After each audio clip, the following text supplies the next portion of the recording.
Hello, this is Ms. Cliffner with your lesson for today. It's about the measure of variation and the variation we use to describe the spread of a data set. So this is not in your notes, but this is kind of an idea of if I took, let's see, there's 5 data pieces in each of these sections. And notice that, let's say it was a party and there were kids from 1 to 2-year-old and then all the way up to 20 and 21. So when I look at the orange band, the ranges of the age ranges from 11 to 21 is a pretty big range, and 1 to 2 is not a big range. So when you look at this, you see that the yellow section is just spread out between 1 to 2-year-olds. But if you look at this section, the ages going from 10 to 21 means there's a big range between them, and it takes up a very large portion of the number line. So this is how visually you can see the difference in the spread, how far apart the numbers are in a data set. Okay, same thing if I use that previous data, but now I look at, oh, check it out. What if there is a 41-year-old that relative that comes to this party? Now the data is spread out even further because there's another data point that's much higher than all of the others. Okay, so here we go. I'm going to skip that. Let's fill in some notes. The thing we're talking about today is a measure of variation. So put in measure of variation. A measure of variation is a measure that describes the distribution of the data. Distribution is how far it's spread out. I'm going to cross off that sentence. A simple measure of variation to use is called the range. The range of a data set is the difference between the greatest value and the least value. So really, you take the big number minus the small. So let's look at this example. If you're studying pythons, they found these pythons and they measured them. They measured the longest one was 18.5 feet and the shortest was 5 feet. The range is the difference between those two numbers. So I take 18.5 and subtract 5 and I get 13.5 feet. That's the difference between the biggest and the smallest. And the way I interpret it is like this. I use some words and I say the lengths of the Burmese pythons vary by no more than. This is the words that I usually use every time. It's basically the meaning of finding the range. Okay, let's go on to an OYO. So now I'm asking you to find and interpret the range of ages of people who are waiting in line for a roller coaster. What you're going to want to do is in your sentence, you're going to want to say ages, and I'm basically shortening the sentence, vary no more than, this is blank, years. So the difference between the ages is the range that we're looking at. Go ahead and pause the video and try this one on your own. All right, so the biggest number is 52, the smallest is 11. 52 minus 11 is 41. So the ages vary no more than 41 years. Okay, that's the range. Now I'm going to teach you about quartiles. Quartiles divides data into 4 sections. You've already learned how to find the median. I'm now going to call the median the Q2. Notice that there's 10 numbers here. The middle of 28 and 30 is 29. That's the Q2. The 22 is the middle of the lower half, and the 32 is the middle of the upper half. So here's my numbers, 29, 22, and 32. And what you're going to learn about is there's these quartiles that divides data into equal parts. But then there's also an interquartile range. It's called the IQR.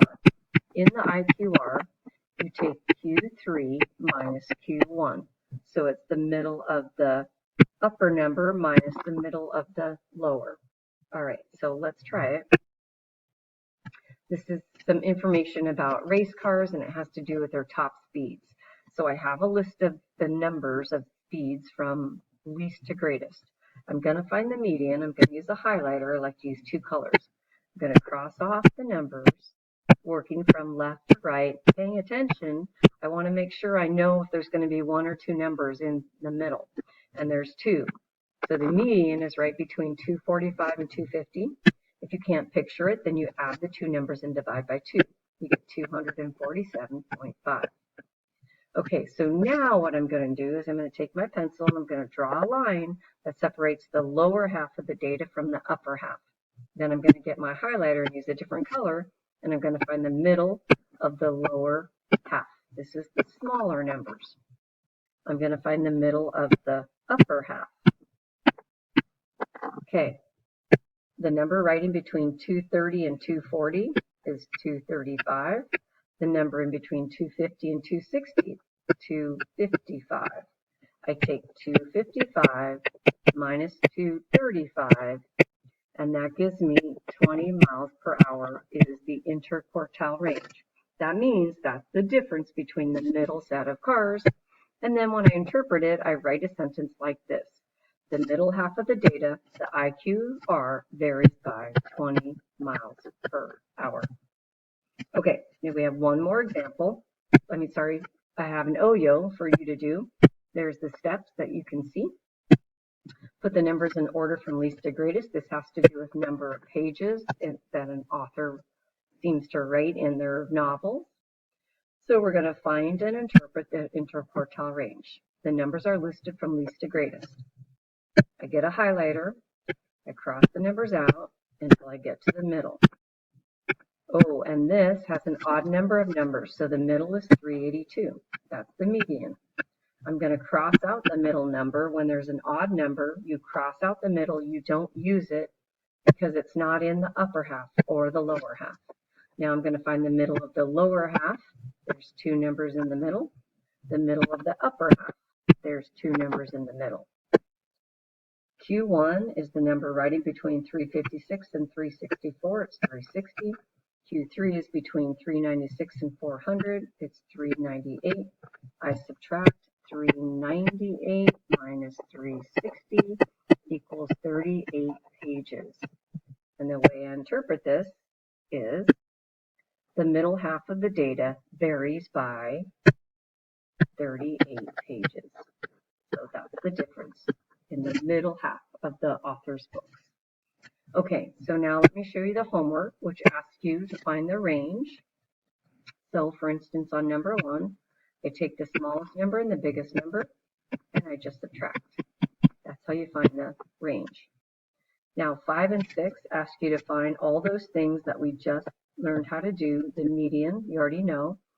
The first quartile, the third quartile, and the interquartile range is when you subtract Q1 minus Q3. The second set of problems, number 7, asks you to find and interpret the range and find and interpret the interquartile range. So the range, right, biggest minus smallest, and then you would say, let's see, how do I want to say this? The range, sorry, I'm going to say the songs downloaded. The song downloads vary by, and you put in the number. Same thing with the IQR. The song downloads